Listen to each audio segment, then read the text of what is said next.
மீன் அமிலம் எப்படி ரெடி பண்றது அப்படின்னு தான் பார்க்க போறோம். இது வெளியில வந்து 1 லிட்டர் வந்து பாத்தீங்கன்னா 400 ரூபாய், 450 ரூபாய், 500 ரூபாய் வந்து இடத்துக்கு தகுந்த மாதிரி ரேட் வித்துட்டு இருக்காங்க.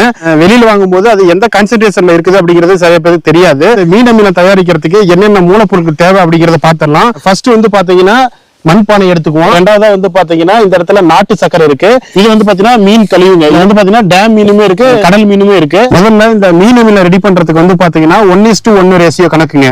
5 கிலோ நாட்டு சக்கரை எடுத்தோம்னா 5 கிலோ மீன் கழிவு எடுக்கணும். ஃபர்ஸ்ட் நாட்டு சக்கரை, அடுத்தது வந்து மீன் கழிவு, அடுத்து நாட்டு சக்கரை, மீன் கழிவு. ஃபர்ஸ்ட் எடுத்தோன்னே வந்து பாத்தீங்கன்னா நாட்டு சக்கரை வந்து ஒரு கை போட்டுக்குவோம். இது வந்து பாத்தீங்கன்னா மீன் கழிவுங்க.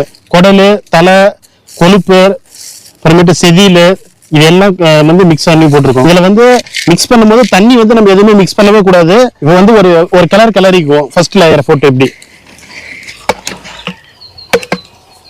45 நாள் நீங்க அப்படியே போட்டு மூடி வச்சிருங்க. 45வது நாள் உங்களுக்கு சூப்பரான ஒரு ஃபர்ஸ்ட் கிளாஸ் ஃபர்ஸ்ட் குவாலிட்டியான மீன் அமிலம் வந்து உங்களுக்கு ரெடி ஆயிரும். இந்த மீன் அமிலத்தை வந்து 3 இருந்து ஒரு 5 ml எடுத்து 1 லிட்டர் தண்ணியில மிக்ஸ் பண்ணி நம்ம அப்படியே ஸ்ப்ரே பண்ணலாம். வேர்கிட்ட கொடுக்கலாம். செடி வந்து அவ்வளவு பச்சை பசேர்னு பசுமையா வரும், காய்க்கும், பூக்கும். மீன் அமிலம் எப்படி தயாரிக்கணும்னு சொல்லிட்டு ஸ்டெப் பை ஸ்டெப்பா நம்ம பிரபு ட்ரக்கர் சேனல்ல போட்டிருக்குங்க. இது மாதிரி இன்ட்ரெஸ்டிங்கான தகவல் தெரிஞ்சுக்கணும்னா நம்ம பிரபு ட்ரக்கர் சேனலை மறக்காம சப்ஸ்கிரைப் பண்ணிடுங்க, பேஜை ஃபாலோ பண்ணிக்கங்க. நன்றி மக்களே.